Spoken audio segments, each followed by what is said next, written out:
মুহতারাম হাজিরিন, এবার উত্তর দিয়ে চলে গেলেন দুনিয়াবাসী মানুষকে মুহাম্মদুর রাসূলুল্লাহ সাল্লাল্লাহু আলাইহি ওয়াসাল্লামকে বললেন, যদি তোমরা নাজাত পেতে চাও, মৃত্যুর পরে আল্লাহ তুই জান্নাত যদি পেতে চাও, তবে দুনিয়ার সব ভোগ-বিলাসকে বাদ দিয়ে দুনিয়ার আরাম-আয়েশের জিন্দেগিকে পরিত্যাগ করে আরামের বিছানাকে হারাম করে রাতের ঘুমকে ঠেলে দিয়ে আসো, মসজিদের দিকে আসো, নামাজের দিকে আসো, যাকাতের দিকে আসো, আল্লাহর দিকে মুতাওয়াজ্জি হও, নবীকে ভালোবাসো, আল্লাহর কোরআনকে ভালোবাসো, ইসলামকে ভালোবাসো। এই সব সমষ্টিভাবে যখন নিজের ভিতরে জায়গা দিতে পারবে, সেগুলো যখন অন্তর থেকে মানতে পারবে, তবে নবীজি সাল্লাল্লাহু আলাইহি ওয়াসাল্লাম বলেন, তুমি দুনিয়ার জমিন থেকে ইন্তেকাল করে পরজগতে চলে যাবে, আল্লাহ তোমাকে জান্নাত দান করবে। সুবহানাল্লাহ। তাহলে আমাদেরকে ঈমানদার হওয়ার দরকার আছে না নাই? জোরে বলেন আছে না নাই? মুহতারাম হাজির, এবার আসুন আয়াতে কারিমার ভিতরে আল্লাহ তাআলা কি বলতেছেন। ইয়া আইয়ুহাল্লাযীনা আমানু আমিনু বিল্লাহি ওয়া রাসূলিহি ওয়াল কিতাবিল্লাযী নাযালা আলা রাসূলিহি ওয়াল কিতাবিল্লাযী নাযালা আলা রাসূলিহি ওয়াল কিতাবিল্লাযী আনজালা মিন ক্বাবল।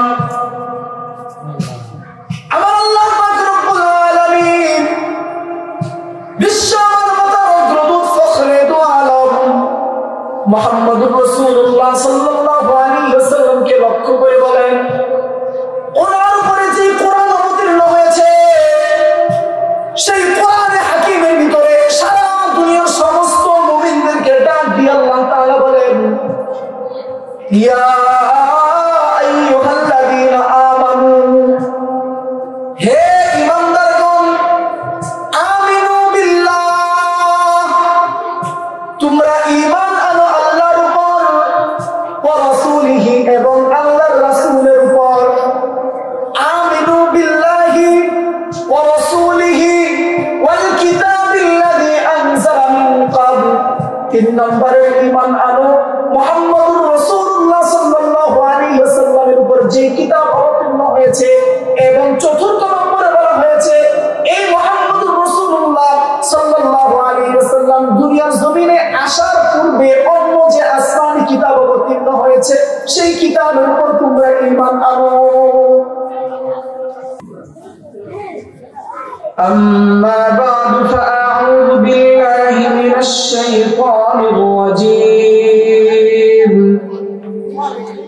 بسم الله الرحمن الرحيم.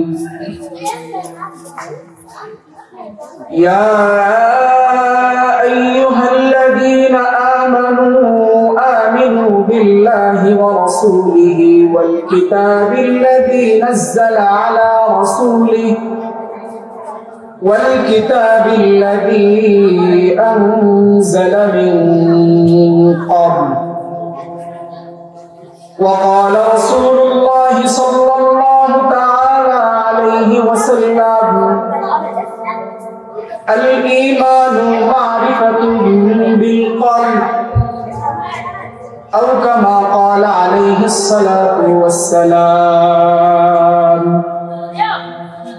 بارك الله لنا ولكم في القرآن العظيم، ونفعنا وإياكم بالآيات والذكر الحكيم. اللهم صل على محمد وعلى آل محمد كما صليت على إبراهيم وعلى آل إبراهيم إنك حميد مجيد. اللهم بارك على محمد وعلى آل محمد كما باركت على إبراهيم وعلى آل إبراهيم إنك حميد مجيد. আলহামদুলিল্লাহ, বিশাল নওপাড়া বারকুপাল হেরা মহিলা মাদ্রাসা ইসলামী কিন্ডার গার্ডেনের উদ্যোগে আয়োজিত 2 দিন ব্যাপী 10ম বার্ষিক ওয়াজ মাহফিলের প্রথম দিনে আল্লাহ সুবহানাহু ওয়া তাআলা আমাদেরকে ফিতনা ফাসাদের জামানায় দুনিয়ার সমস্ত ভেজাল থেকে ফারেক করে, দুনিয়ার সমস্ত ফিতনা থেকে মুক্ত রেখে দ্বীনের এই মজলিসে আসার তৌফিক দিয়েছেন। সেজন্য দিল থেকে শুকরিয়া আদায় করি, বলি আলহামদুলিল্লাহ। আমাদেরকে ভালো রাখার, আমাদেরকে সুস্থ রাখার মালিক কে? জোরে বলতে হবে কে? আসমান এবং জমিনের মালিক কে? আমাদের মৃত্যুর মালিক কে? আমাদেরকে রিজিক কে দেন? সেজন্য জোরে চিৎকার করে বলি আল্লাহু আকবার, আল্লাহু আকবার। জোরে বলা সুন্নাত, বলি আল্লাহু আকবার। মুহতারাম হাজিরিন, আমি কোরআনে কারীমের অতি পরিচিত একটা আয়াত তিলাওয়াত করেছি, যে আয়াতের ভিতরে আল্লাহ সুবহানাহু ওয়া তাআলা মানুষকে মনুষ্যত্বের যে শিক্ষা, একটা মানুষের ঘরে জন্ম নেওয়ার পরে তার ভিতরে মনুষ্যত্বের শিক্ষা কিভাবে আসবে, মানুষ পূর্ণরূপে মানুষ কিভাবে হবে, কখন হবে, এই কথাটা আল্লাহ তাআলা সেই কোরআনের সেই আয়াতের ভিতরে উল্লেখ করেছে। আল্লাহ সুবহানাহু ওয়া তাআলা এই বিশাল পৃথিবী, যে পৃথিবীর মানুষের সংখ্যা হলো প্রায় 850 কোটি, যে পৃথিবীর মানুষের সংখ্যা হলো 850 কোটি, এই বিশাল 850 কোটি মানুষের মধ্য থেকে আল্লাহ আপনাকে আমাকে বাছাই করে যাচাই করে ঈমানদার বানিয়েছে। মুহতারাম হাজিরিন, আজকে আমার আলোচনার বিষয় হলো ঈমান কাকে বলে এবং ঈমানের প্রয়োজনীয়তা কি। আল্লাহ চাইলে ব্যাপারে সামান্য আলোচনা করার প্রয়াস চালাবো ইনশাআল্লাহ। মুহতারাম হাজিরিন, সাহাবায়ে কেরাম রাদিয়াল্লাহু তাআলা আনহুমকে নিয়ে রাসূলুল্লাহ সাল্লাল্লাহু আলাইহি সাল্লাম একবার এভাবে বসে আছেন, এভাবে মজলিসে বসে আছেন। হযরত ওমর ইবনে খাত্তাব রাদিয়াল্লাহু তাআলা উনি হাদিস বর্ণনা করতেছেন। উনি বলেন, আমরা যখন সবাই এভাবে বসেছি, আমাদের মাঝখানে আছেন মহানবী সাল্লাল্লাহু আলাইহি ওয়াসাল্লাম। এমন সময় একজন আগন্তুক আসলো। উনি আমাদের এলাকার কেউ না, কেননা আমরা কেউ তাকে চিনি না। উনি মুসাফিরও না, কেননা একজন মুসাফিরের শরীরে যে ক্লান্তি ভাব থাকে, একজন মুসাফির সফর করার পরে তার শরীর আর মনের যে অবস্থা থাকে, সেটা তার চেহারার ভিতরে দেখা যাচ্ছিল না। আবার আমাদের কারো আত্মীয় না, কেন আমাদের কোন একজন ব্যক্তিও তাকে চিনতে পারছিল না। তিনি আসলেন, সেই ব্যক্তি আসলেন মুহাম্মদুর রাসূলুল্লাহ সাল্লাল্লাহু আলাইহি ওয়াসাল্লামের কাছে বসলেন। মুহাম্মদ সাল্লাল্লাহু আলাইহি ওয়াসাল্লামের হাঁটু তার হাঁটুর সাথে এভাবে লাগিয়ে বসলেন। একজনের হাঁটু আরেকজনের হাঁটুর সাথে লাগালেন, লাগিয়ে ওই ব্যক্তিটা জিজ্ঞেস করলেন মুহাম্মদুর রাসূলুল্লাহ সাল্লাল্লাহু আলাইহি ওয়াসাল্লামকে একবার প্রশ্ন জিজ্ঞেস করতেছে। একবার প্রশ্ন করে, মাল ঈমান, ঈমান কাকে বলে? আমার আলোচনাটা বোঝানোর জন্য এই হাদিসটা আপনাদেরকে বলতেছি। আমি বলছি ঈমান কি, ঈমান কাকে বলে এবং ঈমানের প্রয়োজনীয়তা সম্পর্কে আলোচনা করব। তো ওই যে ব্যক্তি, আগন্তুক ব্যক্তি, সমস্ত সাহাবায়ে কেরাম একটা মজলিসে বসে আছেন। তিনি যখন আসলেন, সেই ব্যক্তি নবীজির হাঁটুর সাথে তার হাঁটু লাগিয়ে বসে গেলেন, নবীর উরুতে তার হাত রাখলেন। এভাবে হাত রাখার পরে সে নবীকে প্রশ্ন করছে, নবীকে জিজ্ঞেস করছে। নবী যখন প্রশ্নের উত্তর দিচ্ছেন, তখন বলতেছে, সাদাক্তা, আপনি সত্য বলেছেন। প্রশ্নটা এভাবে করতেছে যে সে কিছুই জানে না। আবার নবী যখন উত্তর দিলেন, এরপর সে বলতেছে, সাদাক্তা, আপনি সত্য বলেছেন। তার মানে অনেক অভিজ্ঞ ব্যক্তি। সাহাবায়ে কেরাম দুর্লভনায় পড়ে যায়। এক পর্যায়ে সে আগন্তুক ব্যক্তি প্রশ্ন করলো, মাল ঈমান, হে মুহাম্মদ, ঈমান কাকে বলে? তখন রাসূলুল্লাহ সাল্লাল্লাহু আলাইহি ওয়াসাল্লাম সে ব্যক্তির প্রশ্নের উত্তরে বলেছিলেন, ঈমান হলো আল্লাহ তাআলাকে বিশ্বাস করা, নবী মুহাম্মদ সাল্লাল্লাহু আলাইহি ওয়াসাল্লামকে বিশ্বাস করা, নবী মুহাম্মদের উপর যে কোরআন কিতাব অবতীর্ণ হয়েছে সেটা বিশ্বাস করা, যাকাত দেওয়া, নামাজ আদায় করা, এর সমষ্টিগত আমলকে ঈমান বলা। এরপর সে ব্যক্তি চলে গেল। সে ব্যক্তিটা নবীজির মজলিস থেকে চলে যাওয়ার পরে জিজ্ঞেস করলেন, ওই যে একটা ব্যক্তি আসছিল, তোমরা কি তাকে চিনো? বলে, না, আমরা তো চিনতে পারি নাই। ওমর রাদিয়াল্লাহু তাআলা বলে, তাকে চিনার অনেক একটা আগ্রহ আমার ভিতরে আছে। সে ব্যক্তিটা আপনার কাছে আসলো, আগে থেকে আপনার সাথে কোনো পরিচয় নাই, আমরা কেউ তাকে চিনি না। সে আসলো আপনার সাথে অজ্ঞের মতো প্রশ্ন করে, আপনাকে বিজ্ঞের মতো সত্যায়ন করে চলে গেল। তিনি কে? তখন নবীজি সাল্লাল্লাহু আলাইহি ওয়াসাল্লাম বলতেছে, এটা সাধারণ কোনো ব্যক্তি না, আসমান আর জমিনের মালিক আল্লাহ সুবহানাহু ওয়া তাআলা, ফেরেশতা সমস্ত মালায়েকাদের সরদার হযরত জিবরাইল আলাইহিস সালামকে তোমাদের কাছে পাঠিয়েছিলেন, যাতে সে আমাকে প্রশ্ন করে আমি উত্তর দেই, এর মাধ্যমে আল্লাহর দ্বীনটা যাতে তোমরা শিখতে পারো। মুহতারাম হাজিরিন, তাহলে ওই আগন্তুক ব্যক্তি কে ছিলেন? জোরে বলেন, কে ছিলেন? যিনি ওহী নিয়ে নবীদের কাছে আসতেন, যিনি ওহী নিয়ে রাসূলদের কাছে আসতেন, উনি আসলেন কার কাছে? যিনি সর্বশেষ নবী। উনি আসলেন কার কাছে? যিনি সর্বশেষ নবী এবং সাইয়্যিদুল আম্বিয়া। উনি আসলেন কার কাছে? যিনি আন্তর্জাতিক নবী, সমস্ত নবীদের মধ্য থেকে একমাত্র আন্তর্জাতিক নবী মুহাম্মদুর রাসূলুল্লাহ সাল্লাল্লাহু আলাইহি ওয়াসাল্লাম। ওনার কাছে আসলেন, ফেরেশতাদের সরদার আসলেন নবীদের সরদারের কাছে, জিজ্ঞেস করলেন ঈমান কাকে বলে? নবী উত্তর দিলেন সুন্দর করে। এটা হলো হাদিসে কুদসি। হাদিসে কুদসি অনেক বড় ফজিলত, যাই হোক সেদিকে আমি যাচ্ছি না। মুহতারাম হাজিরিন, এবার উত্তর দিয়ে চলে গেলেন দুনিয়াবাসী মানুষকে মুহাম্মদুর রাসূলুল্লাহ সাল্লাল্লাহু আলাইহি ওয়াসাল্লামকে বললেন, যদি তোমরা নাজাত পেতে চাও, মৃত্যুর পরে আল্লাহ তুই জান্নাত যদি পেতে চাও, তবে দুনিয়ার সব ভোগ-বিলাসীকে বাদ দিয়ে, দুনিয়ার আরাম-আয়েশের জিন্দেগিকে পরিত্যাগ করে, আরামের বিছানাকে হারাম করে, রাতের ঘুমকে ঠেলে দিয়ে আসো, মসজিদের দিকে আসো, নামাজের দিকে আসো, যাকাতের দিকে আসো, আল্লাহর দিকে মুতাওয়াজ্জিহ হও, নবীকে ভালোবাসো, আল্লাহর কোরআনকে ভালোবাসো, ইসলামকে ভালোবাসো। এই সব সমষ্টিভাবে যখন নিজের ভিতরে জায়গা দিতে পারবে, সেগুলো যখন অন্তর থেকে মানতে পারবে, তবে নবীজি সাল্লাল্লাহু আলাইহি ওয়াসাল্লাম বলেন, তুমি দুনিয়ার জমিন থেকে ইন্তেকাল করে পরজগতে চলে যাবে, আল্লাহ তোমাকে জান্নাত দান করবে। সুবহানাল্লাহ। তাহলে আমাদেরকে ঈমানদার হওয়ার দরকার আছে না নাই? জোরে বলেন, আছে না নাই?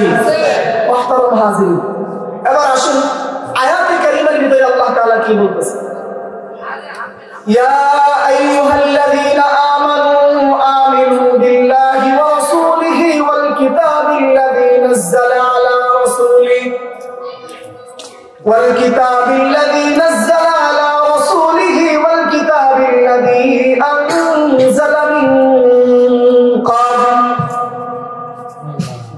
আমার আল্লাহ পাক রব্বুল আলামিন বিশ্ব মানবতার অগ্রদূত ফখরে দু আলম মুহাম্মদুর রাসূলুল্লাহ সাল্লাল্লাহু আলাইহি ওয়াসাল্লামকে লক্ষ্য করে বলেন, ওনার উপরে যে কোরআন অবতীর্ণ হয়েছে, সেই কোরআনে হাকিমের ভিতরে সারা দুনিয়ার সমস্ত মুমিনদেরকে ডাক দিয়ে আল্লাহ তাআলা বলেন, ইয়া আইয়ুহাল্লাযীনা আমানু, হে ঈমানদারগণ, আমিনু বিল্লাহ, তোমরা ঈমান আনো আল্লাহর উপর, ওয়া রাসূলিহি, এবং আল্লাহর রাসূলের উপর।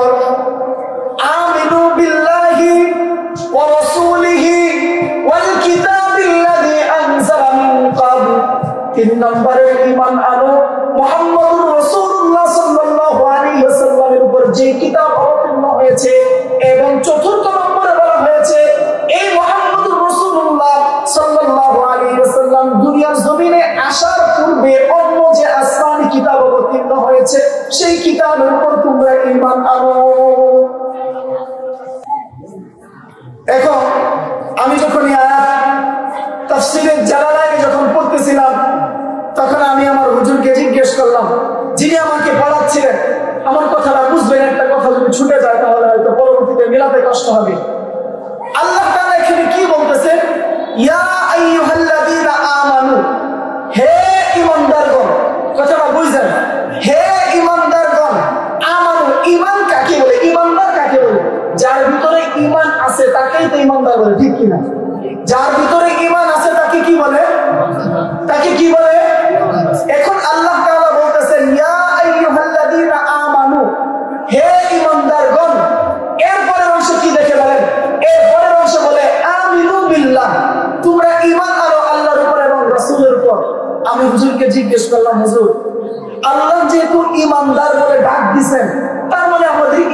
আছে যে আমাদের ঈমান থাকার পরে আল্লাহ তাআলা আবার কেন বলতেছেন আল্লাহ এবং রাসূলের প্রতি ঈমান আনতে?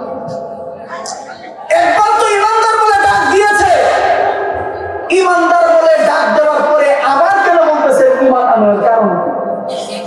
তখন হুজুর কোরআনে কারীমের আরেক আয়াত আমাকে শুনিয়ে দিলেন, ইয়া আইয়ুহাল্লাযীনা আমানু দুখুলু ফিস-সিলমি কাফা। এই আয়াতে আল্লাহ তাআলা বলতেছেন, হে ঈমানদারগণ, তোমরা পূর্ণাঙ্গ রূপে ইসলাম ধর্মে প্রবেশ করো। আমার কথাটা বুঝবেন। এক নম্বর আয়াতে কি বলতেছেন? মুমিনদেরকে বলতেছেন তোমরা ঈমান আনো আল্লাহ এবং তার রাসূলের উপর। আমি জিজ্ঞেস করলাম, ঈমানদার দ্বিতীয়বার আল্লাহ এবং তার রাসূলের উপর ঈমান কেন আনবে? অপর আরেক আয়াতে আল্লাহ তাআলা বলতেছেন, ইয়া আইয়ুহাল্লাযীনা আমানু দুখুলু ফিস-সিলমি কাফা। হে মুমিন, তুমি পূর্ণাঙ্গ রূপে ইসলাম ধর্মে প্রবেশ করো। ভাই, আমার প্রশ্ন হলো, যিনি মুমিন, যিনি মুসলিম, অবশ্যই মুসলিম হওয়ার পরেই তাকে মুমিন বলা হবে। তো একজন মুমিন যখন হয়ে গিয়েছে, তাহলে আল্লাহ তাআলা আবার দ্বিতীয়বার কেন এই কথা বলছেন, উদখুলু ফিস-সিলমি কাফা, পরিপূর্ণরূপে ইসলামে প্রবেশ করো? উত্তর হলো তৃতীয় আরেকটা আয়াত। সে আয়াতে আল্লাহ তাআলা বলতেছেন, মা জাআলাল্লাহু লিরাজুলিন মিন কলবাইনি ফি জাওফি। এই আয়াতে আল্লাহ তাআলা বলতেছেন কোন মানুষের ভিতরে মিন কলবাইনি ফি জাওফি, কোন মানুষের ভিতরে আল্লাহ তাআলা দুইটা অন্তর সৃষ্টি করেন না। অন্তর কয়টা? একটা।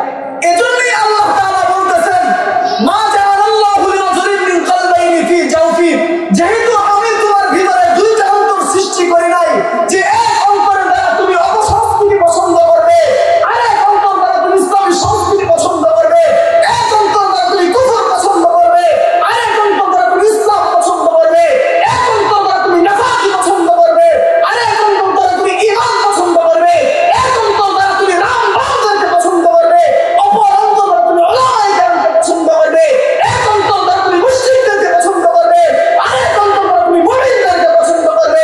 আল্লাহ তাআলা বলতেছেন, না না না, আমি মানুষের ভিতরে দুইটা অন্তর সৃষ্টি করি নাই, আমি অন্তর সৃষ্টি করেছি একটাই। এজন্যই আল্লাহ তাআলা বারবার মুমিনদেরকে ডাক দিয়ে বলেন, পরিপূর্ণরূপে ইসলামে প্রবেশ করো। আমি যে তোমাকে মুসলমান বানিয়েছি, আমি আল্লাহর উপর পরিপূর্ণভাবে ইসলামে প্রবেশ করো, আমি আল্লাহকে পরিপূর্ণভাবে বিশ্বাস করো।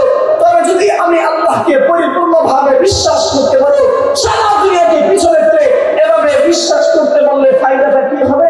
মৃত্যুর পরে আমি আল্লাহ তোমার উপর সন্তুষ্ট হয়ে জান্নাত দান করব। তাহলে দুনিয়ার সমস্ত অপসংস্কৃতি, দুনিয়ার অন্য সকল ধর্মকে পিছনে ফেলে ইসলামকে পূর্ণাঙ্গ রূপে মানার দরকার আছে না নাই? আর জোরে বলেন, আছে না নাই?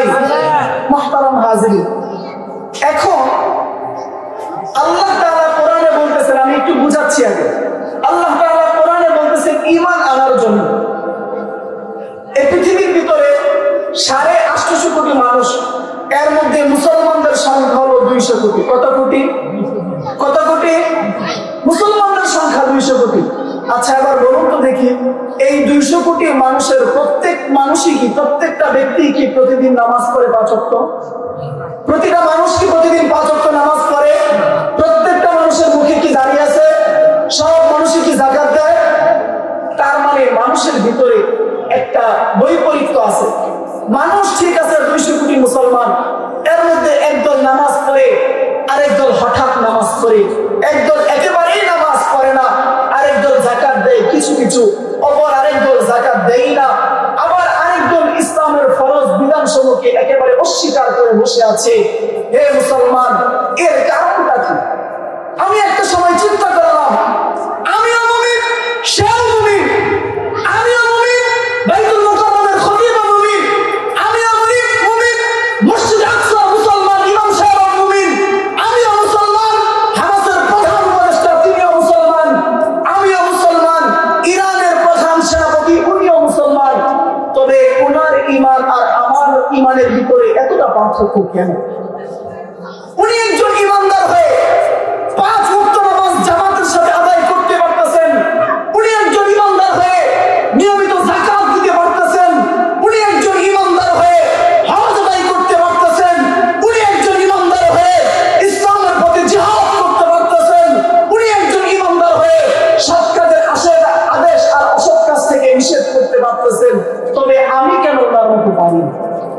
আমি এক সময় এটা নিয়ে খুব প্রশ্ন করলাম, চিন্তা ফিকির করতে শুরু করলাম। এরপরে লম্বা একটা সময় যাওয়ার পরে সঠিক একটা উত্তর পেয়েছি। আমরা টর্চ লাইট দেখি না, ওই যে আগুন ধরায় যে লাইটার, ছোট লাইট থেকে যায়, ম্যাচ লাইট যেটাকে বলে, ম্যাচ লাইটের পিছনে কিন্তু একটু লাইট থাকে, সামান্য একটু দেখা যায়, আছে না? আপনারা দেখছেন না? এখন বলুন তো দেখি, ওই ম্যাচ লাইট, যেই ম্যাচ লাইটের ছোট ছোট 3টা এরকম ব্যাটারি আছে, ওই ম্যাচ লাইটের পাওয়ার বেশি নাকি এখানে যে হাজারবাজি বলতেছে এটার পাওয়ার বেশি? কোনটার পাওয়ার বেশি? এখানেরটার পাওয়ার বেশি। কারণ কি? কারণ হলো ওই যে ম্যাচ লাইটের ভিতরে বাল্ব আছে, যেই বাল্ব জ্বলে ছোট ছোট 3টা ব্যাটারির সাহায্যে, এই ব্যাটারিগুলো এরকম ছোট ছোট ব্যাটারির মাধ্যমে যেই লাইট জ্বলে ওটার আলো হয় অল্প, আর বড় কারেন্টের মাধ্যমে যে আলো জ্বলে সেটার আলো হয় বেশি। মুহতারাম হাজিরিন, তাহলে বোঝা গেল কি, যেই লাইটের সম্পর্ক কারেন্টের সাথে যত বেশি, সেই লাইটের পাওয়ার তত বেশি। ঠিক তেমনি ভাবে একজন মুমিনের সম্পর্ক আসমান আর জমিনের মালিক আল্লাহর সাথে যত বেশি, সেই মুমিনের ঈমানের পাওয়ার তত বেশি। কথাটা বুঝতে পেরেছেন?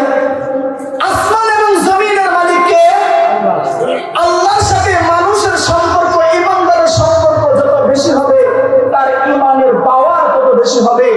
আল্লাহর সাথে মুমিনের সম্পর্ক যত কম হবে, তার ঈমানের পাওয়ার তত কম হবে। ছোট্ট ম্যাচ লাইটের বাল্বের সম্পর্ক কারেন্টের সাথে কম থাকার কারণে তার লাইটের পাওয়ার কম। অপরদিকে হ্যাজাক লাইটের পাওয়ার বেশি, তার কারণ হলো কারেন্টের সাথে তার সম্পর্ক বেশি। মুহতারাম হাজিরিন, এটাই বুঝাতে চাইলাম, ঈমান এজন্যই এসেছে। আল্লাহ তাআলা মানুষকে বলতেছেন, নবীজি এটাই বুঝাতে চেয়েছেন, যদি কোনো মানুষের ভিতরে ঈমান না থাকে, কোনো মানুষ যদি আল্লাহ তার উপর যে ঈমান আবশ্যক করেছেন সেটা যদি তার অন্তরে ধারণ না করতে পারে, তবে সে মানুষ আর মানুষ থাকবে না, পশুতে রূপান্তরিত। এখন আপনাদেরকে একটা উদাহরণ দিলে খুব ভালো করে বুঝবেন। মুহতারাম হাজিরিন, এই যে ঈমানের পাওয়ার বেশি কম কি বোঝায়? আপনারা জানেন আমাদের পার্শ্ববর্তী রাষ্ট্র ভারত, ভারতের পাশে আছে আমাদের ঐতিহাসিক বিশাল একটা মুসলিম মুজাহিদদের একটা রাষ্ট্র, মুসলিম মুজাহিদদের রাষ্ট্র কাশ্মীর। ওই কাশ্মীরের ছোট্ট একটা উদাহরণ দিয়ে আপনারা,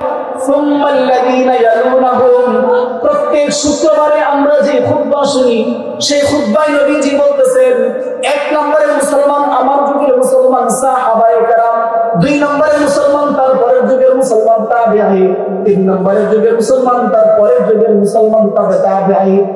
এরপরে যেহেতু আর কোন সংখ্যার উল্লেখ করে নাই, এবার চিন্তা করুন, নবীজি চলে গেছেন 1450 বছর হলো। এখন সেই মুসলমানের তালিকা অনুযায়ী যদি লিস্টি দেওয়া হয়, তাহলে আমরা কয় নম্বরের মুসলমান হব? কত নম্বরের মুসলমান হব? 1 নম্বরের মুসলমান সাহাবায়ে কেরাম, 2 নম্বরের মুসলমান তাবেঈ, 3 নম্বরের মুসলমান তার পরের যুগের মুসলমান তাবেঈ। সাহাবায়ে কেরাম চলে গেছেন 1400 বছর পূর্বে, তাবেঈ চলে গেছেন 1350 বছর পূর্বে, তাবেঈ চলে গেছেন 1200 বছর পূর্বে। একজন তাবেঈ 1250 বছর পরে আজকে এই 1446 সালের 47 হিজরি মুসলমান আপনি আর আমি। এখন আপনাকে আর আমাকে যদি র্যাঙ্কিং দেওয়া হয়, মুসলমানের র্যাঙ্কিং, তাহলে কয় নম্বরে থাকবে? হিসাব নাই, এটার কোনো তালিকাই করা যাবে না। এখন যেহেতু আমরা তালিকার বাহিরে চলে গিয়েছি, আমাদের করণীয় কি?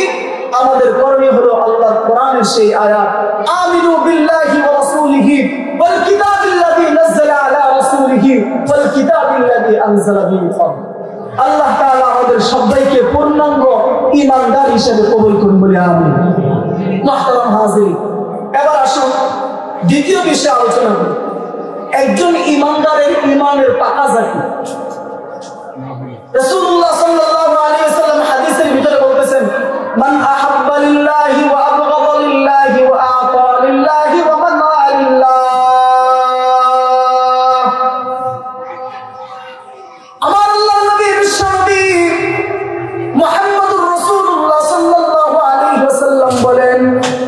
মান আহাব্বা লিল্লাহ, কাউকে ভালোবাসবো তো কার জন্য বাসবো?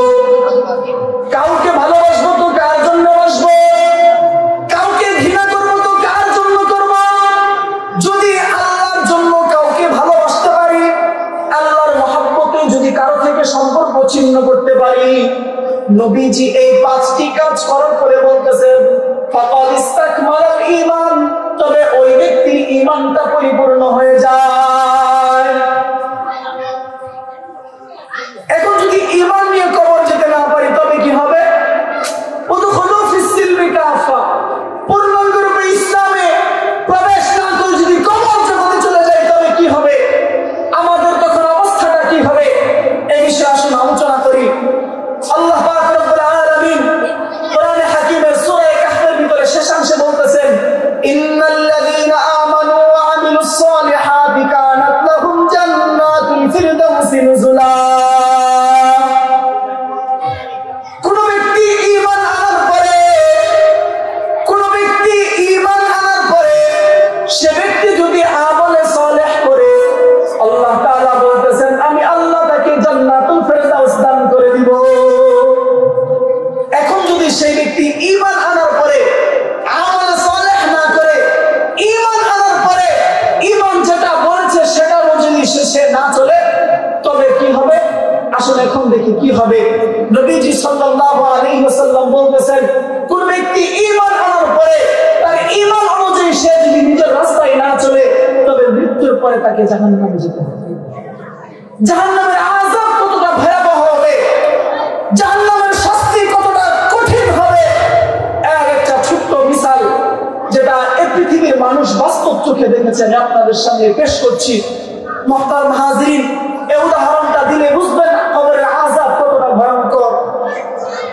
সারা পৃথিবীতে যে তাবলীগ জামাত চলে, সারা পৃথিবীতে যে তাবলীগ জামাত চলে, এই তাবলীগ জামাত পাকিস্তানেও চলে, তাবলীগ জামাত ভারতেও চলে, সারা পৃথিবীর অধিকাংশ রাষ্ট্রেই তাবলীগ জামাত চলে।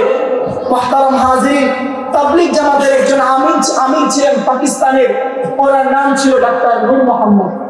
ওনার নাম ছিল ডাক্তার নূর মোহাম্মদ। ডাক্তার নূর মোহাম্মদ ওনার জামাতের সাথীদেরকে নিয়ে একটা মসজিদে জামাতে গিয়েছেন।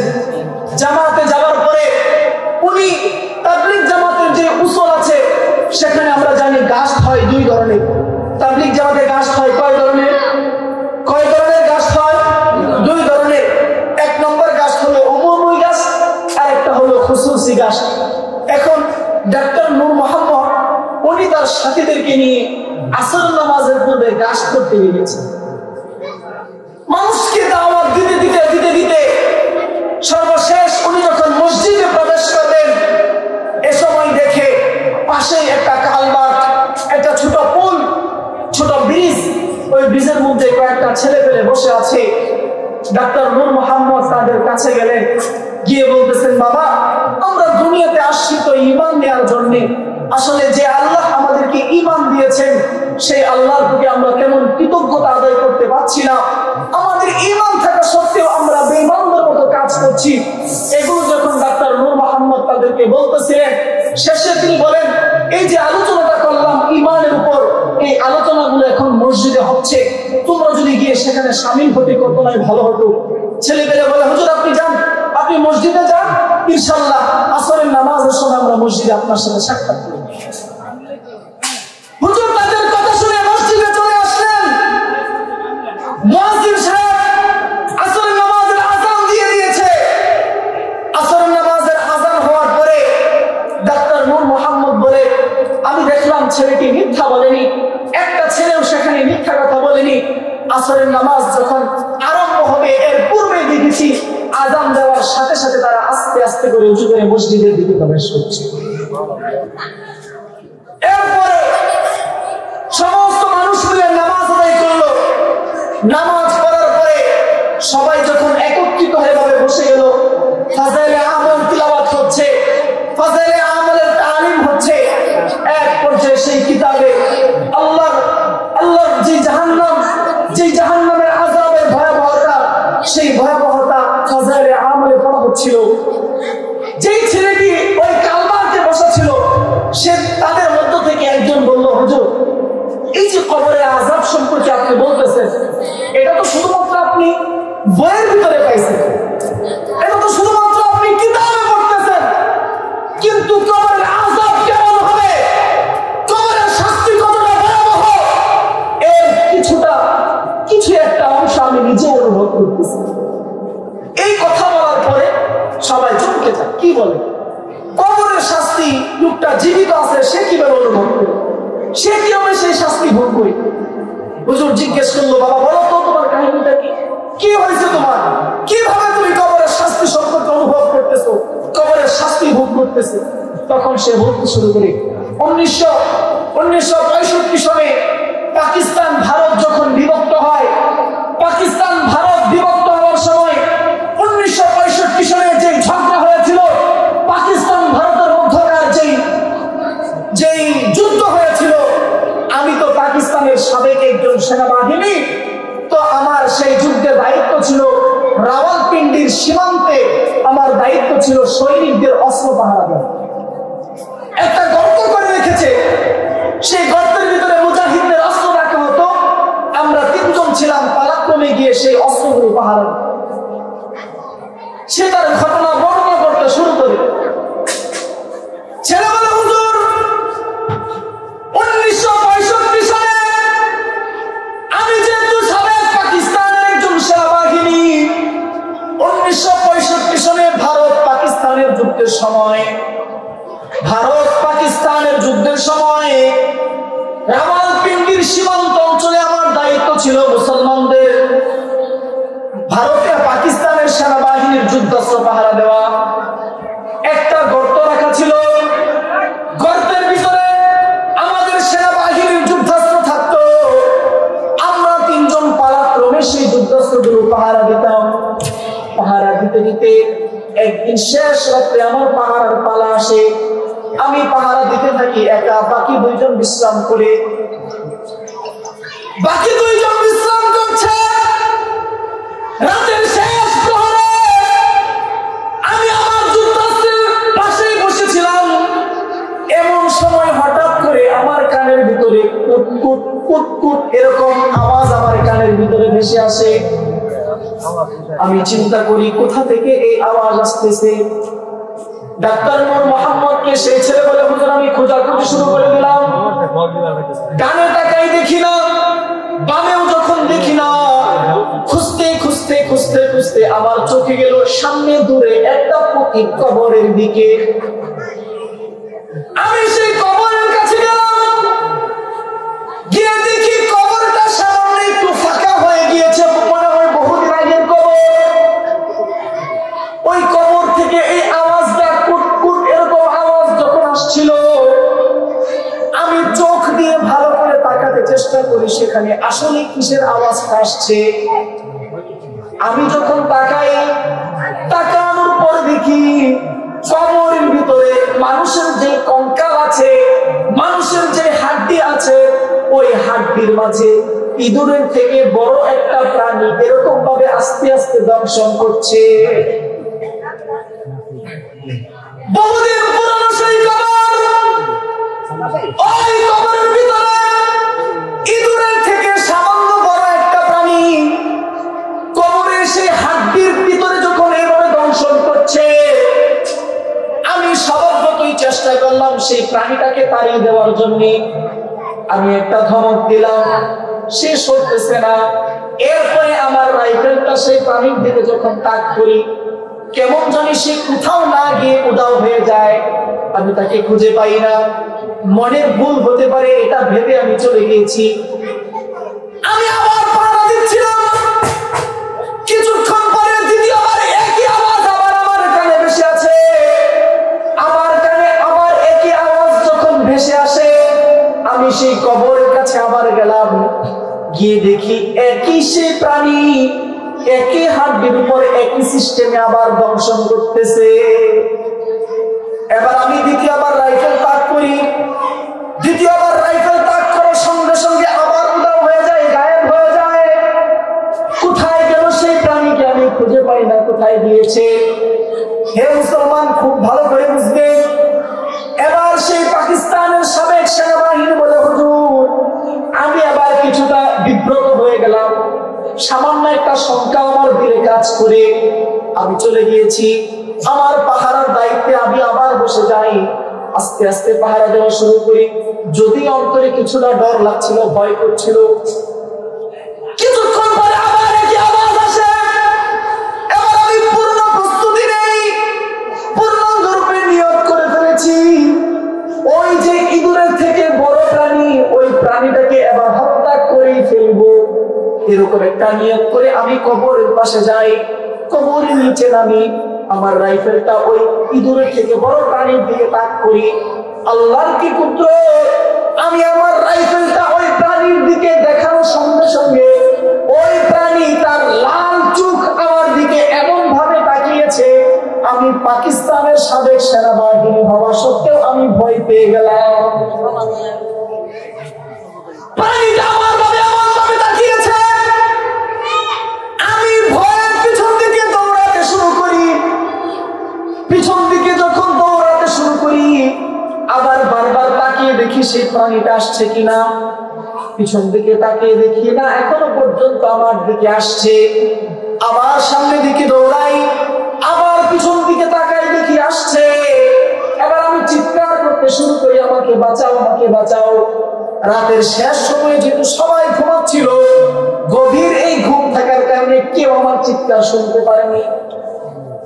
আমি দৌড়াতে দৌড়াতে সামনে একটা খাল পেয়েছি, যেই খালের হাঁটু পর্যন্ত পানি ছিল। আমি দৌড়ে দৌড়ে সেই খালে নেমে পড়লাম। খালে নেমে পড়ার পরে হাঁটু পর্যন্ত পানি, সেখানে পর্যন্ত চলে গেলাম। এবার পিছন দিকে তাকিয়ে দেখি ওই প্রাণীটা আসছে কিনা। এরপর আমি দেখি ওই প্রাণীটা একেবারে পানির কাছে এসে থেমে যায়। আমি মনে মনে ভাবলাম, যাই হোক, আল্লাহ আমাকে বাঁচিয়ে দিয়েছেন।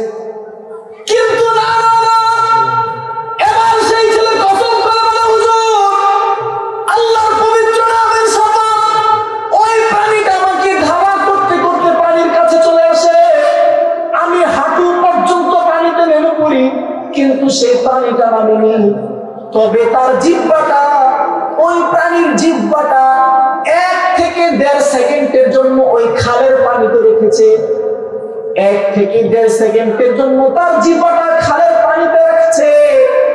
সে বলে, হুজুর, তার জিহ্বাটা পানিতে রাখতে দেরি হলো, কিন্তু পুরো খালের পানি উত্তপ্ত উত্তপ্ত গরম খিচুড়ির মতো গরম হতে দেরি হয় না। আমি চিৎকার করতে শুরু করলাম, এত গরম হয়েছে সেই পানি। আমার মনে হচ্ছিল আমার পা গুলো ঝলসে যাচ্ছে, আমার পা গুলো পড়ে যাচ্ছে।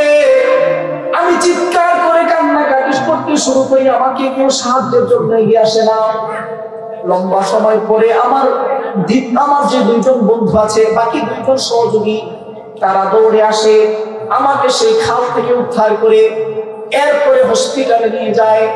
আমি যেহেতু পাকিস্তানের সেনাবাহিনী, এজন্য সরকারের তত্ত্বাবধানে আমার চিকিৎসা হয়। সরকারের তত্ত্বাবধানে আমার চিকিৎসা হতে হতে পাকিস্তানের সেই চিকিৎসকরা জানিয়ে দেন, এর থেকে ভালো চিকিৎসা আমরা করতে পারবো না, এবার আপনারা তাকে আমেরিকায় নিয়ে চলে যান। পাকিস্তানের সরকারের তত্ত্বাবধানে আমাকে আমেরিকা নিয়ে যাওয়া হলো। সেখানে আমার চিকিৎসা হচ্ছে। 1 দিন 2 দিন, 1 সপ্তাহ 2 সপ্তাহ চিকিৎসা করতে করতে করতে করতে 6 মাস অতিবাহিত হয়।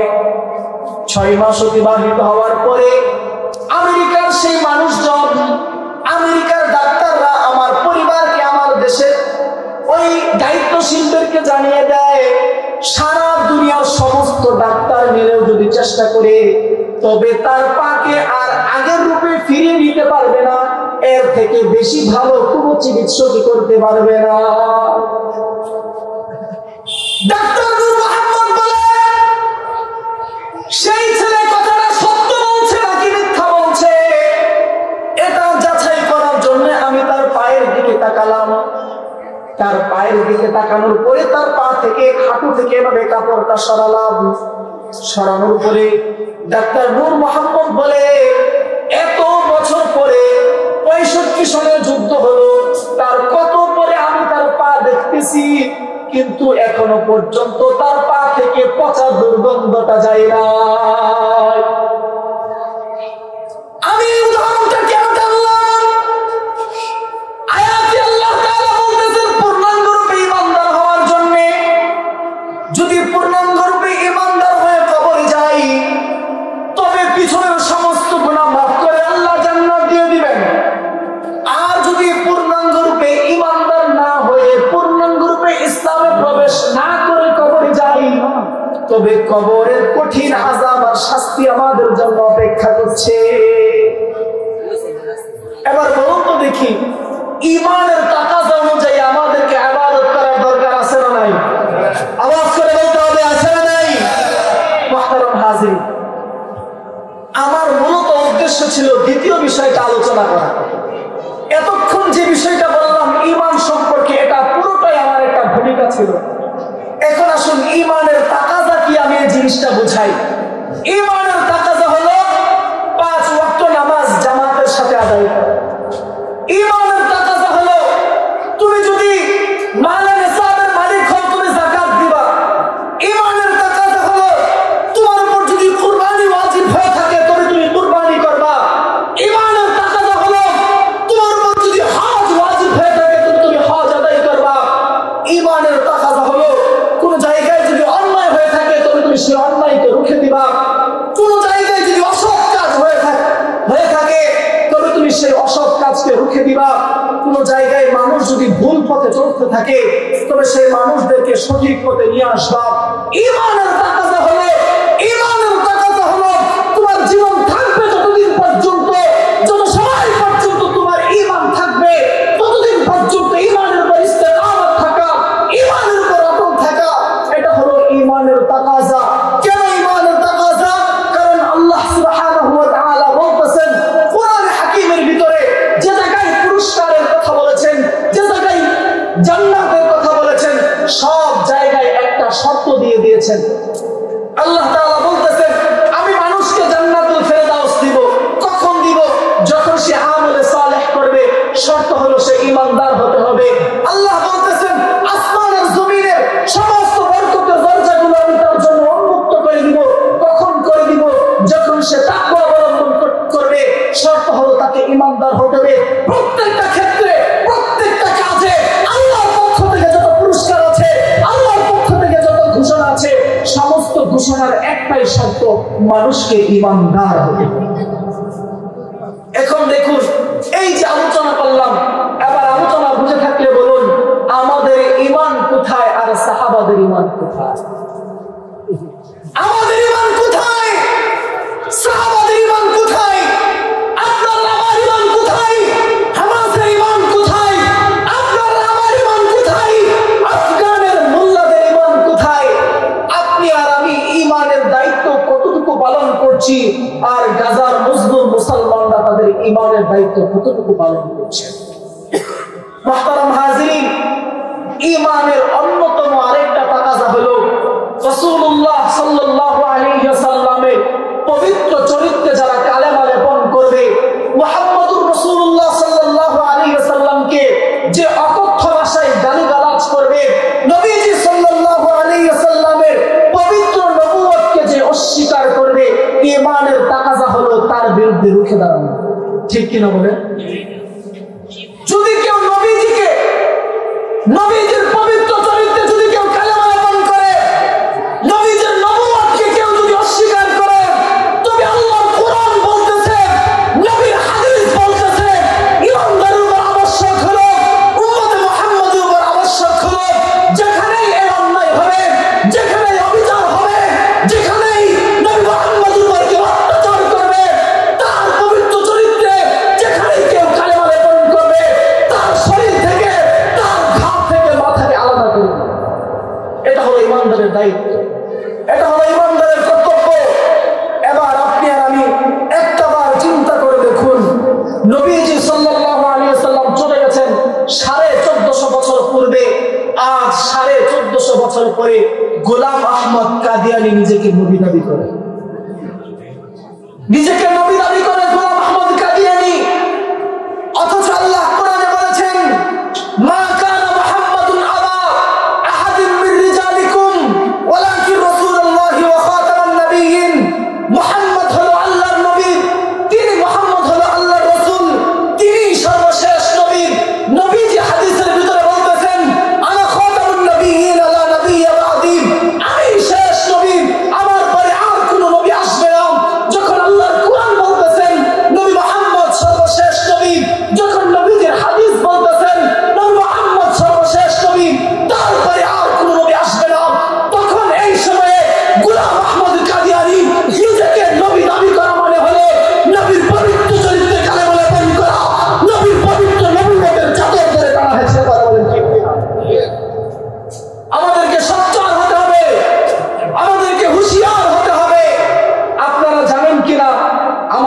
ত্রিশাল উপজেলায় কাদিয়ানীদের একটা মসজিদ আছে, জানেন?